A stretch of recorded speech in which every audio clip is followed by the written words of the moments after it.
오늘 말씀은 길이 막히고 담이 있어도 라는 말씀을 가지고 함께 나누고자 합니다. 여러분들 잘 알고 있는 이야기 중에 그런 글이 있을 겁니다. 든 자리는 몰라도 난 자리는 안다라는 이야기가 있습니다. 이것은 무슨 말입니까? 이는 들어오는 사람에 대해서는 크게 인식하지 못한다 할지라도 있던 사람이 없어지면 그 자리가 크게 느껴진다라는 말입니다. 이를 다른 차원의 말로 표현을 한다면 평안함과 풍성함을 누릴 때에는 그 고마움을 잘 모르다가 한순간에 모든 것을 잃게 되면 그때서야 난 자리에 대한, 즉 그동안 누렸던 평안함과 풍성함에 대한 그리움 그리고 아쉬운 마음이 든다는 것입니다. 오늘 본문 말씀을 읽어보면 이 시대에는 여로보암 2세가 나라를 다스릴 때였습니다. 이스라엘 정치적인 안정과 경제적인 풍요로움에 이 이스라엘 나라는 태평성대를 누렸던 그 시절이었습니다. 그런데 안타깝게도 저들은 하나님이 허락하신 축복을 잘못 해석했습니다. 잘못 해석했다는 것은 지금 누리고 있는 축복이 마치 자기들의 지혜와 노력으로 얻은 것이다라고 착각했기 때문에 그렇습니다.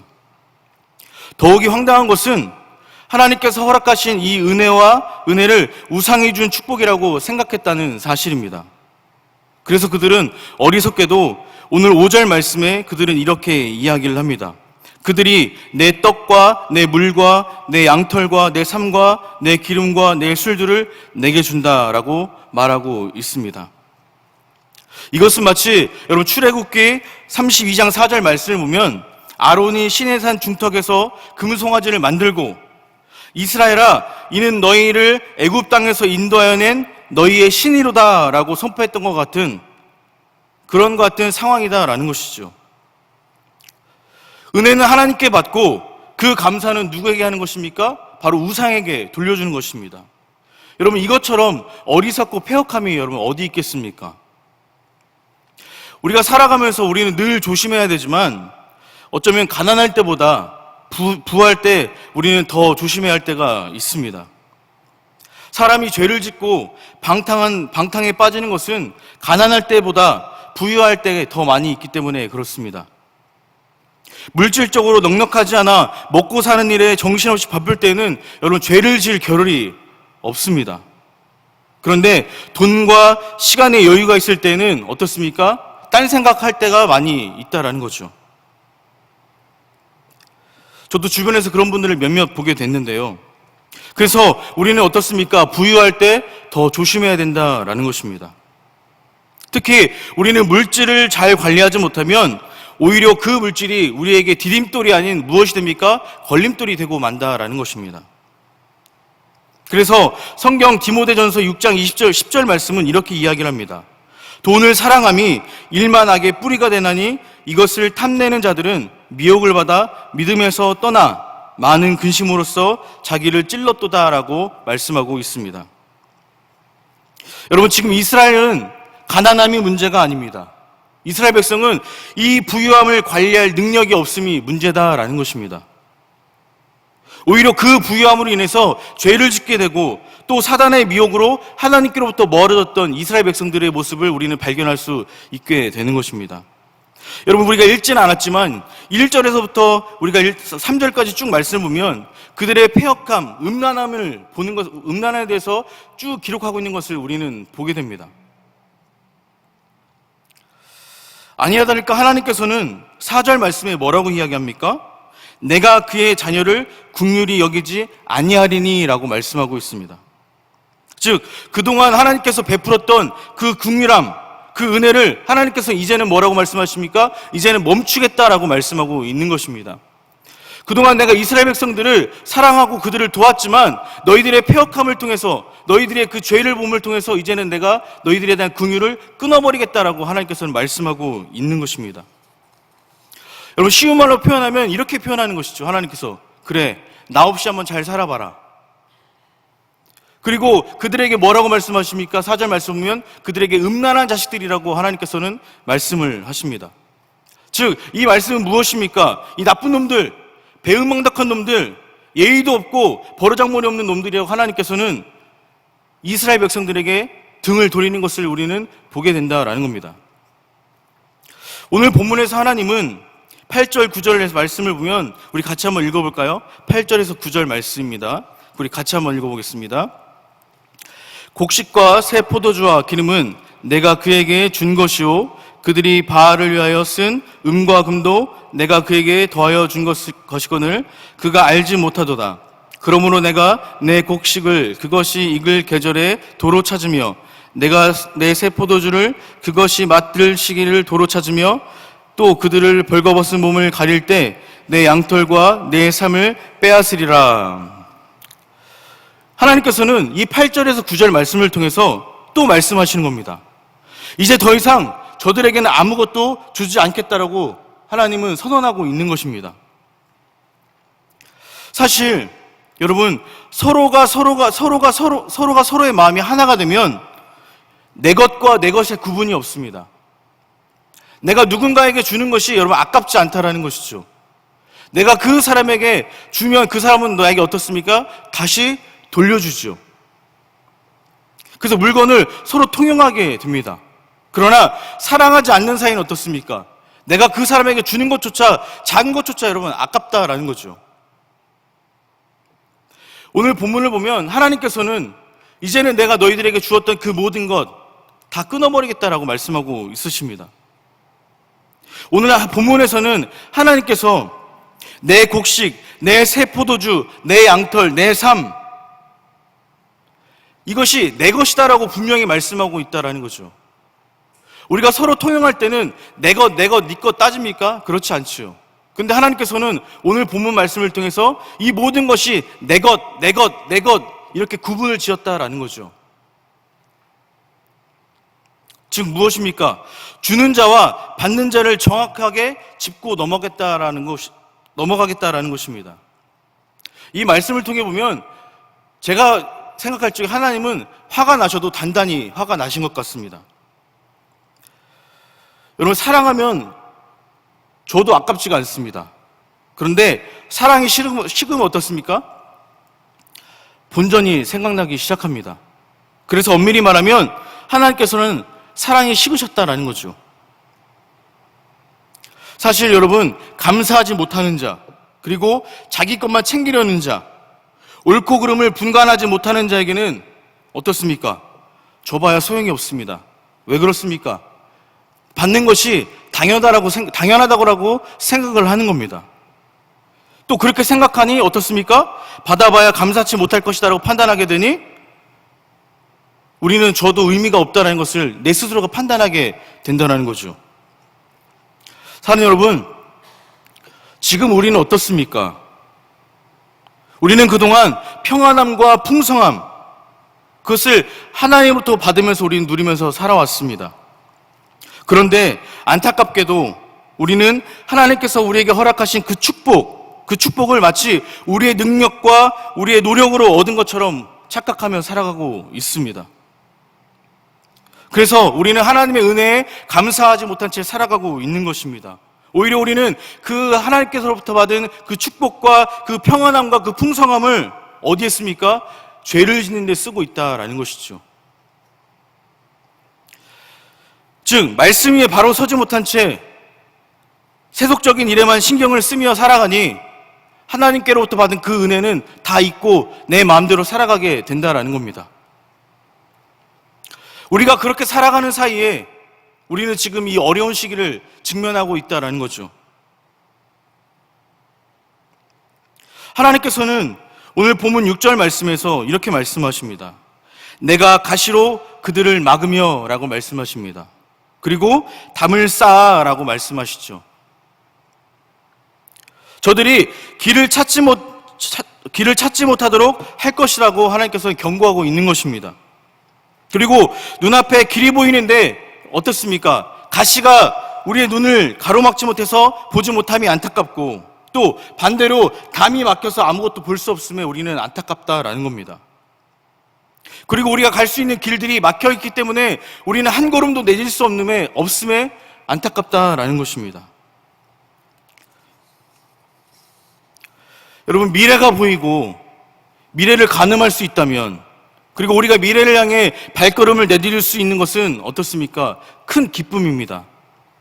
물론 우리가 살면서 매일매일 우리의 삶이 탄탄대로를 걷는 것은 아니지만 그래도 우리에게 희망이 보이고 소망이 있다면 우리는 어떻습니까? 스스로에게 힘을 내서 다시 한번 한 걸음을 내딜 수 있는 힘과 용기가 우리에게 있는 것 아니겠습니까?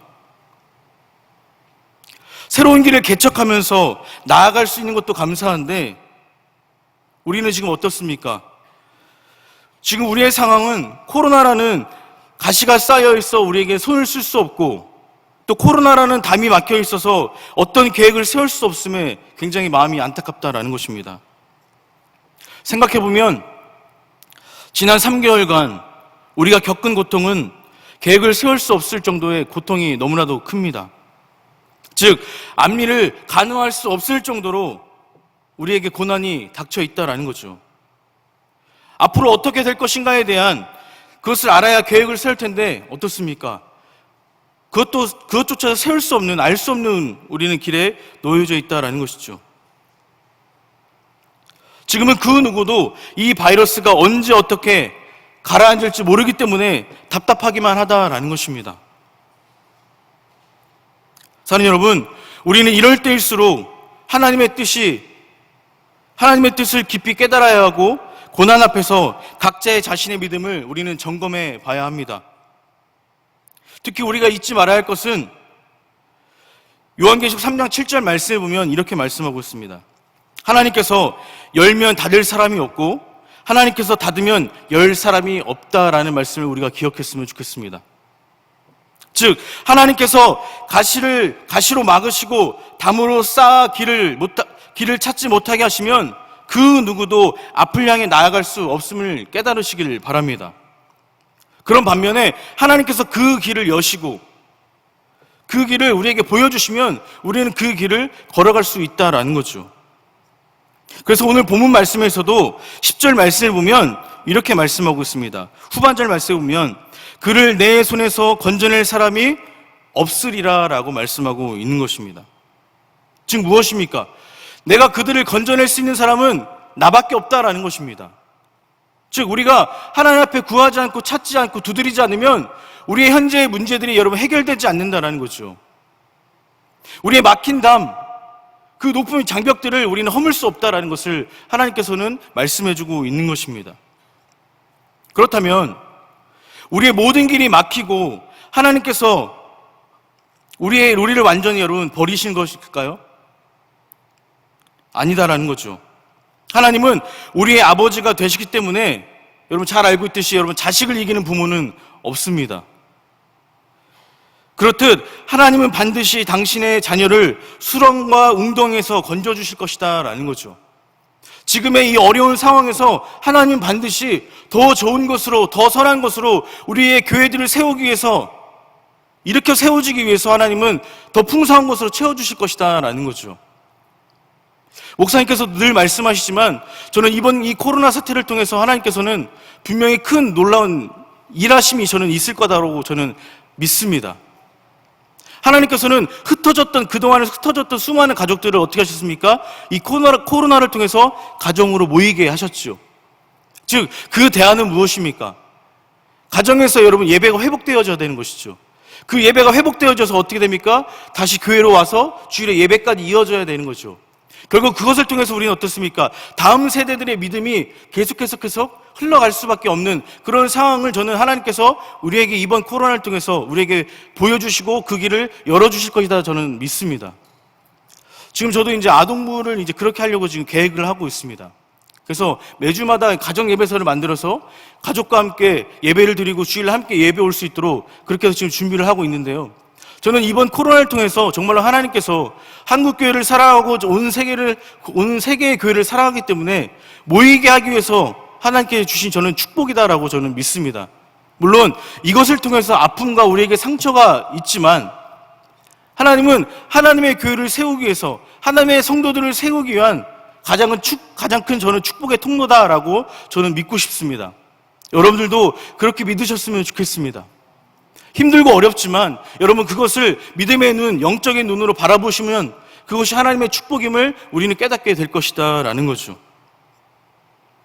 그래서 우리는 이것을 통해서 하나님께서 우리와 함께 하시고 하나님께서 열어주시면 그 모든 상황이 열린다라는 것입니다. 그래서 하나님은 이 호세아 선지자를 이스라엘 백성들에게 보내시면서 그들이 다시금 하나님께 돌아가기를 원하시고 있는 것입니다. 여러분 7절 말씀을 보면은요, 우리 7절 말씀 보면은 후반절에 이렇게 말씀하고 있습니다. 이렇게 뭐라고 말씀하고 있냐면, 그가 이르기를 내가 본 남편에게로 돌아가리니 라고 말씀하고 있습니다. 여러분, 여기서 본 남편은 누구입니까? 바로 하나님이다라는 거죠.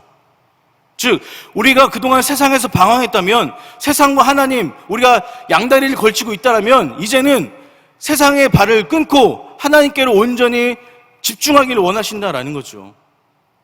세상에서 이제 바람 피지 말고 다시 이제는 하나님의 집으로 돌아와라 라고 말씀하고 있는 것입니다. 이것을 이스라엘 백성을 통해서, 호세아를 통해서 이스라엘 백성들에게 하나님은 말씀해주고 있는 것입니다. 여러분, 우리가 이제 코로나가 이제 바이러스가 있지만 그럼에도 불구하고 우리는 계속해서 예배를 드리고 있지 않습니까? 그런 중에 보면 어떤 분들은 믿음으로 참 이렇게 귀하죠. 믿음으로 예배 드리러 오신 분들이 참 많이 있습니다. 저는 제가 지난번에 말씀드렸다시피 저는 교회가 가장 안전한 곳이다라고 말씀드리고 싶습니다. 다만 문제는 뭐냐면 우리가 자꾸 이곳저곳 기웃기웃거리기 때문에 그곳에서 우리가 바이러스를 옮겨오는 것이지, 여러분 교회에서는요, 여러분 바이러스가 절대로 발생하지 않는다라는 거죠. 여러분 믿으십니까? 네? 다만 여러분 우리의 모습이 잘못된 것이지, 교회에 오면 뭐 바이러스 걸리는 것처럼 여러분 그렇게 말하는 것은 여러분 저는 잘못됐다라고 말씀드리고 싶은 것입니다. 보면은요, 주일날 캠핑을 간다는 얘기를 또 많이 듣습니다. 그럴 때마다 여러분 너무나도 마음이 아파요. 여러분 캠핑장에 가면 사람이 없습니까? 사람이 여러분 많이 몰려 있어요. 그런데 이상하게 교회에 오면 코로나 걸린다는 거예요. 거기 가서 안전하다는 거죠. 이게 저는 무슨 논리인지 잘 모르겠습니다. 여러분, 하나님의 집이 제일 안전하고 가장 안전한 줄로 저는 믿습니다. 예? 저는 여러분 이것조차도 자녀들에게 뭐랄까요, 귀한 믿음에 그것을 대물림하는 것이다라고 저는 여러분 말씀드리고 싶습니다. 주일날 물론 여러분 온라인 예배를 드리겠지만 외지에 나가서 여러분 캠핑 가서 예배에 집중하기가 쉽습니까? 저는 그렇게 생각하고 싶지는 않습니다. 물론 오늘 이곳에 오신 분들은 그렇지 않으시겠지만 그런 분들이 있더라고요. 그래서 그런 분들에게 하나님은 뭐라고 말씀하십니까? 나에게로 돌아오라라고 말씀하고 있는 것이죠.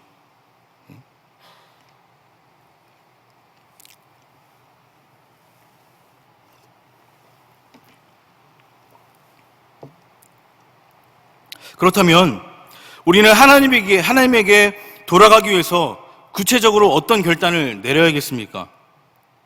7절 말씀을 보면요, 이렇게 말씀하고 있습니다. 마지막 후반절에 보면 그때의 내 형편이 지금보다 나았음이라 라고 말씀하고 있습니다. 지난날의 형편이 지금보다 나았다라는 거죠. 즉 과거에 하나님으로서 봤던 그 축복의 의미, 그리고 지금까지 하나님이 돌봐주었던 그 은혜를 인정하고 기억해야 된다라는 것입니다.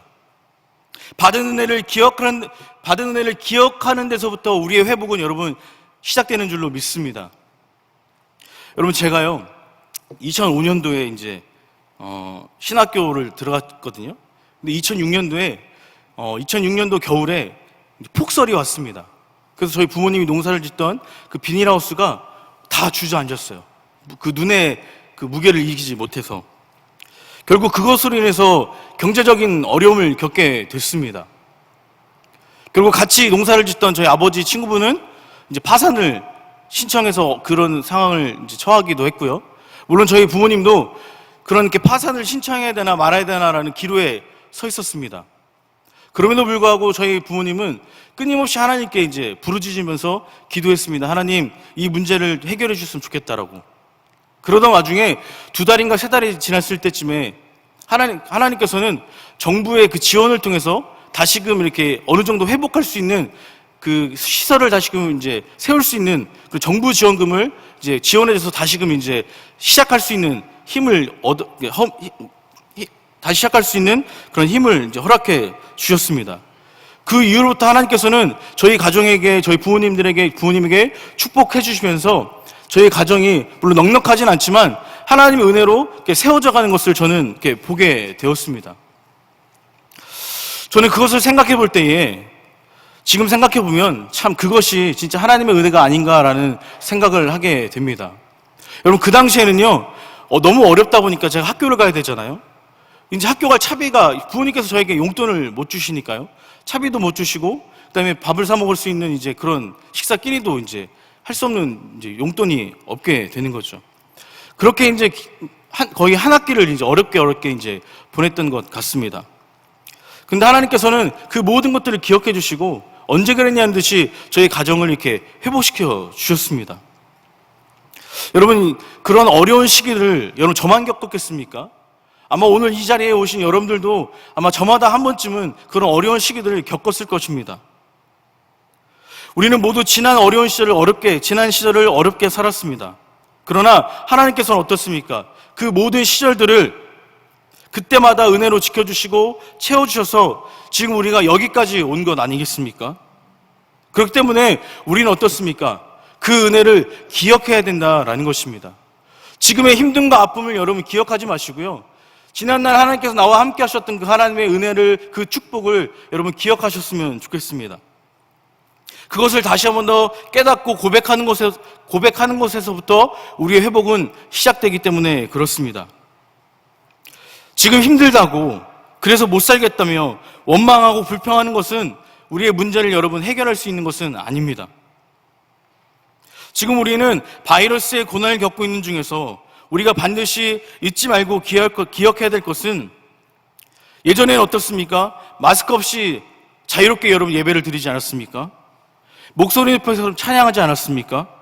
큰 소리로 기도하고 사랑으로 식사를 나누지 않았습니까? 마음을 모아서 기쁨으로 여러분 그동안 행사를 많이 치르지 않았습니까? 그 은혜에 우리는 어떻습니까? 감사해야 된다라는 것이죠.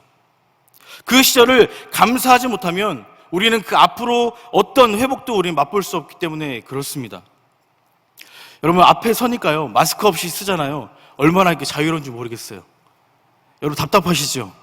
저도 이렇게 예배를 앉아보면 마스크를 쓰고 있는데 이게 땀이 막 이렇게 송글송글 이렇게 맺히더라고요. 그래서 가끔씩 몰래 이렇게 마스크를 떴다 이렇게 하거든요. 오늘 마스크 없이 이렇게 서니까요, 되게 시원시원하네요. 어느 날은요, 한번 이제 마스크를 착용하고 이제 항상 대문 밖을 나서야 되잖아요. 밖에 나갔는데 너무 시원한 거예요, 공기가. 너무 이렇게 상쾌하고. 보니까 뭐가 없냐면 마스크가 없더라고요. 그래가지고 얼른 집에 가서 다시 마스크를 끼고 나왔던 그런 적이 있습니다. 사랑하는 여러분, 하나님의 징계는 여러분 끝이 아니다라는 겁니다. 하나님의 징계는 여러분 회복의 시작이고 회복의 과정이다라는 것을 우리가 기억했으면 좋겠습니다. 하나님은 우리를 회복시켜줘서 다시금 우뚝 세워주기를 원하십니다. 그렇기 때문에 지금의 고난을 보며 여러분 절망하지 마시고 회복의 소망을 품고 우리가 감사로 이겨낼 수 있는 우리의 삶이 되어지길 간절히 바랍니다. 여러분, 하나님의 은혜를 기억하고 그것을 깨달으면 우리는 어떻게 해야겠습니까? 아까도 말씀드렸듯이 우리는 결단을 내려야 됩니다. 그것이 어떤 결단이겠습니까? 내 남편에게로 돌아가는 것, 즉 하나님께로 여러분 돌아가는 것입니다. 여러분, 우리의 문제가 무엇입니까? 우리는 우리의 문제를 스스로가 너무나도 잘 알고 있습니다. 지금 나의 문제가 무엇인지. 그러나 우리는 우리의 문제가 무엇입니까? 잘 알지만 방향을 틀지 않는다라는 거죠. 여러분, 회개가 무엇입니까? 내가 잘못된 길로 가고 있다가 180도 돌아서는 것, 바른 길로 가는 것, 여러분 이것이 회개 아니겠습니까? 우리는 결단을 내려야 된다는 겁니다. 즉, 가는 길이 잘못되는 것을 알면서도 그것을 인정하려 하지 않고 설령 인정하려 한다 해도 돌아서지 않으려 한다라는 겁니다. 그러나 틀린 것을 알면서도 계속 가는 것만큼 여러분 어리석은 것은 없습니다. 계속 가면 어떻습니까? 돌아오는 길은 점점 더 멀어진다라는 것입니다. 오늘 우리가 읽진 않았지만 13절 말씀을 보면요, 이렇게 말씀하고 있습니다. 13절 말씀에 그가 나를 잊어버리고 향을 살라 바알들을 섬긴 시일대로 내가 그에게 벌을 주리라 라고 말씀하고 있습니다. 이것은 무엇입니까? 즉 빨리 돌아감이 죗값을 줄이는 것이다 라는 거죠. 시일대로 벌을 주리라는 말씀은 여러분 무서운 말입니다. 즉 하나님에게서 멀어진 거리만큼, 하나님을 떠난 시간만큼 하나님은 벌을 주시겠다라고 말씀하고 있는 겁니다. 그렇기 때문에 여러분 지금이라도 빨리 우리는 돌아설 줄 알아야 합니다. 물론 우리가 가던 길을 멈추고 돌아가는 것은 결코 쉬운 문제는 아닙니다. 그러나 하나님은 우리가 그 길을 멈추고 돌아서기를 원하신다라는 거죠. 여러분 혹시 집을 나와본 적 있으십니까?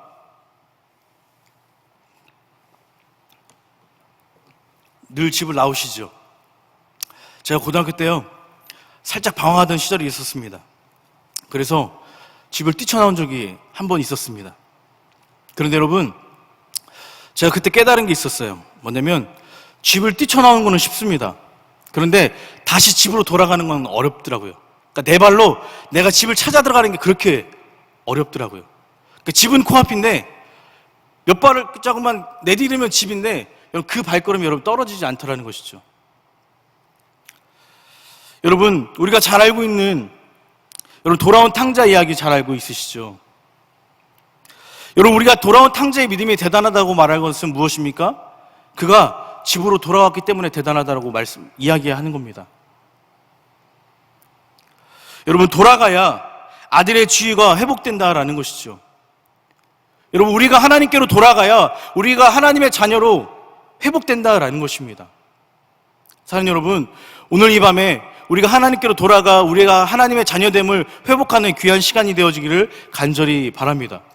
혹 이 시간에 주변에서 방황하고 있는 성도들이 있다면 여러분 권면해 주시길 바랍니다. 지금 드라마 볼 때가 아니야. 지금 놀러갈 때가 아니야. 하나님께로 돌아와. 주님의 전으로 돌아와. 그것이 지금 여러분이 당신이 하나님의 자녀가 되는 복된 길이다라고 여러분들이 권면해 주셨으면 좋겠습니다. 여러분 우리는 어떻습니까? 그동안 우리는 바른 길을 가는 것보다 빨리 가는 것에만 여러분 신경 썼습니다. 그래서 누가 더 빨리, 누가 더 멀리 가는가에 관심을 가졌습니다. 그러다 결국 어떻습니까? 지금 전 세계적으로 가시가 길을 막고 담이 막혀서 길을 찾지 못하는 이 험난한 길을 우리는 걸어가고 있다는 겁니다. 사랑하는 여러분, 이제는 우리는 우상을 끊고 세속적인 쾌락도 정리하고 땅을 향한 시선도 그 방향을 바꾸고 주님 뜻대로 살기로 했네, 세상 등지고 십자가 보내 라는 그 찬양을 부르면서 고백하면서 어떻습니까? 하나님께로 돌아가야 된다라는 것입니다. 우리 남편 되시는 주님께로 돌아가야 된다라는 것이죠. 그렇지 않고 그래 갈 때까지 가보지 뭐. 여러분 이렇게 살아간다면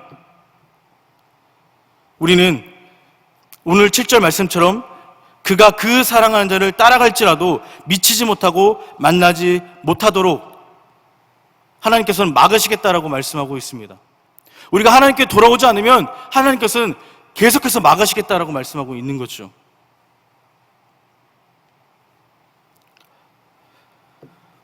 하나님께로 돌아가 우리의 온전한 신앙이 여러분 회복되어지길 간절히 바랍니다. 여러분 징계를 당하기 전에 깨달음은 감사요 지혜입니다. 그리고 징계를 당할지라도 깨닫고 돌아온다면 그것 또한 지혜이고 여러분 우리의 성숙함입니다. 여러분 아직 늦지 않았다는 것이죠. 그러나 징계를 당하면서도 깨닫지 못하고 돌아오지 못하면 무엇입니까? 정말로 그 사람은 답이 없는 사람입니다. 이는 하나님도 어쩔 수가 없습니다. 분명한 사실은 하나님은 돌아오는 자를 결코 외면하지 않으시고 다시금 그에게 회복의 기회를 허락해 주시는 분이다라는 것을 우리가 기억했으면 좋겠습니다. 여러분 오늘 말씀을 정리하면서 지금 우리가 서 있는 자리를 다시 한 번 더 우리가 확인했으면 좋겠습니다. 가시로 인해 우리의 길이 막히고 높은 담으로 인해 앞을 내다볼 수 없을 만큼 지금의 고난이 혹시 우리의 교만함 때문 아닌지, 받은 은혜에 대해 감사하지 못한 우리들의 어리석음 때문은 아닌지, 세상 것과 우상을 섬기다가 하나님의 마음을 상하게 하는 불신앙 때문 아닌지 우리의 삶을 한번 돌아보길 간절히 바랍니다. 여러분, 이제는 우리가 부끄러운 죄를 회개하고 그동안 받아 누리던 축복이 하나님의 사랑과 은혜 때문이었음을 감사로 고백하며 죄악과 세상을 향해 가던 길을 멈추고 방향을 바꿔서 하나님에게로 돌아가는 결단을 내릴 수 있는 우리의 삶이 되어지기를 간절히 바랍니다. 하나님은 지금도 우리가 당신의 품으로 돌아오길 기다리고 계십니다. 하나님에게로 돌아오는 자를 위해 가시를 치워주시고 담을 허물어 주시면서 다시금 회복해 주시려고 예배하고 계시는 분이심을 우리가 믿음으로 고백하고 선포하길 간절히 바랍니다. 사는 여러분, 막힌 길과 담을 만나거든 우리 자신을 여러분 돌아보시길 바랍니다. 하나님으로 돌아감이 영과 육이 회복되는 복된 성도의 길임을 여러분 주님의 이름으로 깨달으시고 다시 한 번 더 주님께 돌아오기를 간절히 축복합니다.